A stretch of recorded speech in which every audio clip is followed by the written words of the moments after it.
هغه لویه لاره چې د هیواد شمال له مرکز کابل سره نښلوي. د سمنګان مسار او سمنګان بغلان ترمنځ لویه لاره چې زرګونه نقلیه وسایط پرې تګ راتګ کوي، که څه هم د سمنګان ټولګټو چارو ریاست له لوري څه ناڅه رغول شوی او موټر چلوونکي هرکلی کوي، خو پر اساسي جوړېدو یې دوی ټینګار لري.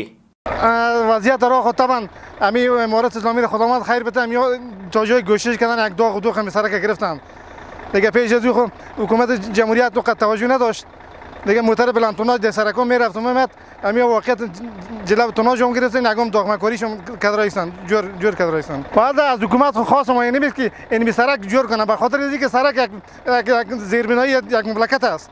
اگر سرک نباشه طبعا در مملکت با تمام مشکل مواجه است.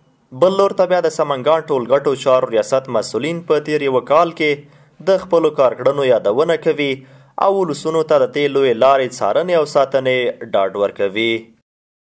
د کال په اوږدو کې اساسي کارونه چې د ټولګټو ریاست کړي دي، د ایبک مزار شریف سړک داخلي وه چې 4.6 کیلومتره داخلي وه، اساسي داخلي وه. سوداله سړک تر یو ځای پورې جوړ شو.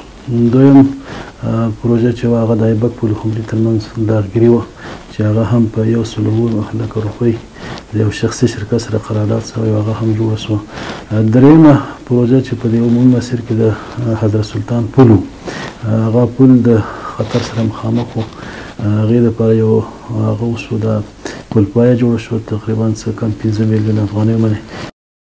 نوموړی همداراز وایي د روان کال بودیجې له منظورۍ وروسته به د سمنګان اړوند ساحو کې 8 رغنیزې پروژې پیل شي چې ورسره به د هیوادوالو ستونزې تر زیات بریده حل شي. 1403 دپاره موږ 8 پروژې په نظر کې نیولې دي چې په انکشافي پلان کې موږ سره په دې هیله چې بودیجه منظوره شي.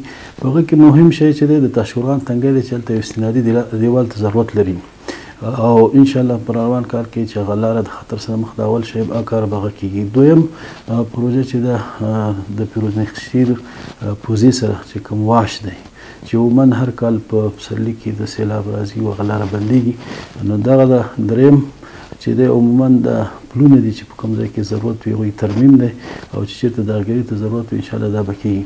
که څه هم مسؤلین دا او دې ته ورته لویو لارو بیا رغونې خبر ورکوي، خو بیا هم د سیلابونو راوتلو پر مهال لارویان له ستونزو شکایت کوي او د ولسونو غوښتنې دا دي چې پر بنیادي او اساسي ډول دې کار وشي.